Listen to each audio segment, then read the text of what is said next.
अब बाज़ दफ़ा होता क्या है, लज़्ज़त इंसान को महसूस क्यों नहीं होती?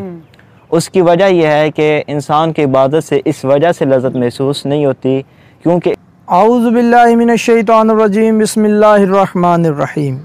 अस्सलामु अलैकुम नाज़रीन, मैं हूँ सैयद मुअज़्ज़म बुखारी। प्रोग्राम पयाम रमज़ान में आपको खुश आमदीद कहता हूँ। नाज़रीन, आज के प्रोग्राम में हम माह मुबारक रमज़ान के चौथे दिन की दुआ के हवाले से बात करेंगे और उस दुआ में से जो अनावीन निकलते हैं उन अनावीन पे हम बात करेंगे। और आज के प्रोग्राम में हमने एक बार फिर ज़हमत दी है जामिया उलूम इस्लामी के सीनियर तालिब इल्म सैयद हसन रज़ा नकवी साहब को। अस्सलाम वालेकुम डॉक्टर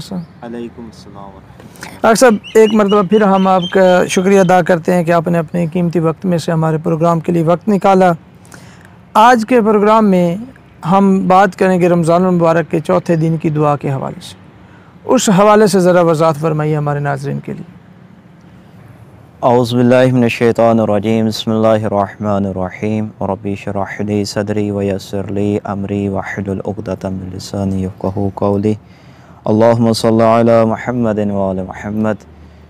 माह रमज़ान के चौथे दिन की दुआ जो मासूमीन अलैहिस्सलाम से वारिद हुई है वो अपने सामीन की खिदमत में गोशुगुज़ार करता जाऊँ। बिस्मिल्लाहिर्रहमानिर्रहीम। अल्लाहुम्मा क़व्विनी फ़ीहि अला इकामति अमरिक व अज़िकनी फ़ीहि हलावता ज़िक्रिक व औज़िअनी फ़ीहि लिअदाइका शुक्रिक बिकरमिका वहफ़ज़नी फ़ीहि बिहिफ़्ज़िका व सत्रिक या अबसरन नाज़िरीन। ये थी दुआ जो इमाम अलैहिस्सलाम से चौथे दिन की दुआ वारिद हुई। अब मैं अपने सामीन की नज़र में इसका तर्जुमा गोशोगुज़ार करता जाऊँ। मासूम फरमाते हैं अल्लाहुम्मा क़व्विनी फ़ीहि अला इकामत अमरिक। ए बारे इलाहा, मुझे इस दिन में अपने अहकाम बजा लाने की क़ुव्वत और ताकत अता फरमा। व अज़िकनी फ़ीहि हलावत ज़िक्रिक। खुदा बंदा मुझे इस दिन और इस माह में अपने ज़िक्र की शरीनी चखा दे, यानी कि जो भी मैं ज़िक्र पढ़ूँ उसमें मुझे हलावत और शरीनी लज़्ज़त महसूस हो। वाउज़ैनी फ़ीहि लिअदाइका शुक्रिक बिकरमिक। और इस दुआ का तीसरा जुमला बारे रहा, मुझे इस दिन और इस माह में अपने करम से अपनी शुक्रगुज़ारी से तौफ़ीक़ अनायत फरमा, यानी कि इस महीने में जो इस दिन में अल्लाह से मुतालबा किया जा रहा है और शुक्रगुज़ारी का मुतालबा, खुदाया मुझे तौफ़ीक़ दे मैं तेरा शुक्र अदा कर सकूँ। वहफ़ज़नी फ़ीहि बिहिफ़्ज़िका व सत्रिक। ए मेरे रब, मुझे इस दिन में अपनी हिफाजत और पर्दापोशी के साथ महफूज फरमा, यानी कि मेरे ऐब छुपा दे, ठीक है, मुझे गुनाह से दूर रख ले। आखिरी जुमला इस दुआ का या अबसरन नाज़रीन, ए सबसे ज़्यादा देखभाल करने वाले। ये थी आज की दुआ और इसका तर्जुमा। सही। अगर ये जो आज की दुआ है जी, इसमें से जो अनामीन निकलते हैं उन पर ज़रा थोड़ी सी वज़ाहत फरमाइए। इस दुआ के देखें दो अनामीन बनते हैं या दो चीज़ें इससे माखज़ होती हैं। पहली चीज़ ज़िक्र खुदाबंदी की शरीनी और हलावत, दूसरी चीज़ शुक्र खुदाबंदी बजा लाने की तौफ़ीक़, ठीक है, ये इससे दो अनामीन अखज़ होते हैं। अब इसमें से इस दुआ का जो पहला इन्वान है वो है ज़िक्र खुदाबंदी की शरीनी। देखें, शरीनी और लज़्ज़त इबादत की उस वक्त महसूस होती है जब इंसान खुज़ू व खुशू और उस जो इबादत अंजाम दे रहा है उसके फ़लसफ़े को समझ रहा हो और खुलूस नीयत के साथ, और उसके अंदर जो जुमला कह रहा है, मसलन अल्लाह की, मसलन इंसान नमाज़ पढ़ रहा है तो नमाज के अंदर बिस्मिल्लाहिर्रहमानिर्रहीम का मफ़हूम अपने जहन में रखता हो, अलहम्द का तर्जुमा अपने जहन में रखता हो, तो जब ये अपने अलहम्द तो ज़ुबान के साथ दोहराएगा, सूरा तौहीद तो अपनी ज़ुबान के साथ दोहराएगा, लेकिन जहन में जो उसका मानी समझेगा उससे बड़ी लज़्ज़त इंसान को हासिल होती है। अब बाज़ दफ़ा होता क्या है, लज़्ज़त इंसान को महसूस क्यों नहीं होती? उसकी वजह यह है कि इंसान की इबादत से इस वजह से लज़्ज़त महसूस नहीं होती क्योंकि इबादत तो वो बहुत ज़्यादा अंजाम देता है लेकिन उसके अंदर खुलूस नहीं होता। मौला अमीर फरमाते हैं अखलासल अमलु लियुज्ज़िका मिनहुल कलील। वो अमल जो बहुत ही ज़्यादा हो लेकिन उसके अंदर खुलूस ना हो तो उसका फ़ायदा नहीं है, लेकिन वो अमल जो कम हो लेकिन खुलूस के साथ हो वो अमल बहुत ही काबिल कबूल है। यानी कि ये जो नमाज में ख़यालात आते हैं तो ये उसी की एक वजह है कि हमारे अंदर वो खलूस नीयत नहीं है कि जिसके साथ हमें इबादत खुदा करनी चाहिए। बिल्कुल, जब भी इसी वजह से हम जो भी नमाज़ पढ़ते हैं, जो भी इबादत अंजाम देते हैं, उसके अंदर खुशू और खुशू होगा तो उससे हमें शरीनी हासिल होगी, लज़्ज़त हासिल होगी।